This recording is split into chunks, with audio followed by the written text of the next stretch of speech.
नमस्कार मित्रांनो, आम्ही चाललो होतो शेतामध्ये. आज फवारणीचा बेत होता. आम्ही दोघंजण आज आमच्या टुर्यावर बसून निघालो. बघू शकता तुम्ही किती बायको तर आज चांगली खुश होती. बघू शकता तुम्ही आज शेतामध्ये पोहोचलो आणि पुढे आणि मागे मी. पाणी तर भरलं नव्हतं, पण पाणी भरायचं होतं. आज मकावरती औषध मारायचं होतं. बघू शकता तुम्ही आज मका आणि आमचं सोलार पण चालू झालं नव्हतं, तर आज सोलार चालू करूया.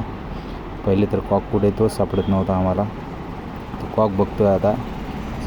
सापडला इथे ठेवलेला आहे. तिथे. त्याच्यानंतर पाणी चालू केलं. कॉक फिरवून घेतला होता. तुम्ही बघू शकता आमच्या विहिरीमध्ये किती गचगच पाणी भरलेलं आहे. आम्ही लावलेला आहे GK एनर्जीचा सोलार. तर बघू शकता आमचा हा गहू आहे. या गव्हामधून फेरफटका मारला आज, पण एवढा काही विशेष उगलेला नाही. आणि पुढे बघू शकता तुम्ही आमचं हरभरं पूर्णतः असं दबलेला आहे. एकही दाणा उगून आलेला नाही आहे. तर तो पुन्हा पेरावा लागेल. त्यामुळे आज जरा शांततेचं वातावरण होतं. हे बघू शकता तुम्ही. आम्ही आता पाणी भरलेलं आहे फवारणी करण्यासाठी. हे आमच्या मॅडमचा ट्रॅक सूट सोडून आमचा शेतकरी सूट आहे हा. बघू शकता तुम्ही. आता आम्हाला खालच्या बांधावर जायचं आहे. तिथं आम्हाला झाडाला पाणी टाकायचं होतं. बघा आमच्या मॅडम पाणी टाकत आहे झाडाला पाणी टाकून झाल्यानंतर आम्हाला पुढचा बेत करायचा होता. ते बघू शकता तुम्ही. आता झाडाला पाणी टाकून झालं आहे. त्यानंतर आम्ही जातो आता पुढे.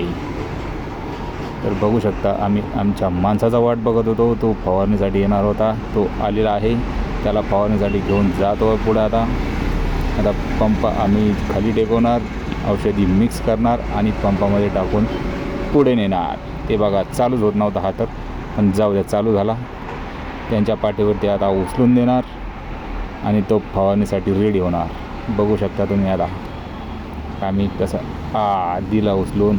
चला आता पुढे बघा. आता कसं मस्त फवारणी होती आमच्या मकाची. आम्ही कीटकनाशक घेतलं आहे आळीसाठी स्पेशल. ते बघू शकता तुम्ही कशी फवारणी होती आमच्या शेतामध्ये. एकदम सुंदर अशा प्रकारे जमला. आता पुढे बघू शकता आमची मालकीनबाई काय करत आहेत ते बघू आपण. आमची मालकीनबाई लसूण पेरते आहे. बघा किती चांगल्या प्रकारे लसूण आहे. आमची मका झाली. आता आम्ही तूर फवारणी करतो आहे. तूर फवारणी पण झाल्यासारखीच आहे आमची. आता दुसऱ्या राऊंडमध्ये फायनल. आता घरी निघालो. चला आता आमची विहीर वगैरे बघता. एक नंबर विहीर आहे आमची जुनी 1900च्या काळामधली. तर निघालो आम्ही आता घराकडे. दोघेजणाचे आमच्या मालकीनं आता आम्हाला भेटले होते अशोक बापू आणि त्यांचा मुलगा. त्यांना रामराम केला. त्यांनी हात दाखवला. आता आम्ही निघलो घराकडे. निघताना त्यांचे ते बघा सोनं, ढवळं सोनं म्हणतात ना, ते सोनं आहे. पण काय फायदा नाही सध्या, भाव कमी. हे आमचा लाल घोडा. आम्ही आता लाल घोड्याला चावी लावणार. लावली चावी लाल घोड्याला. आता आम्ही निघणार. आमचे बापू पांदीनं त्यांच्या शेताकडे रवाना झाले. बघू शकता तुम्ही. आता मी चाललो आहे घरी. हे बघा कसं झुळझुळ पाणी वाहतं आहे आमच्या तळ्यामधनं. आमचा रस्ता थोडा चांगल्या प्रकारे खराब झालेला आहे. ते बघू शकता तुम्ही. जाऊ द्या आता चला घरी. आता मस्तपैकी घरी जाणार, फ्रेश होणार आणि पुन्हा आपल्या डेली रुटीन म्हणजेच दुकानावरती जाणार. तर मित्रांनो सबस्क्राईब करा आणि फॉलो करा.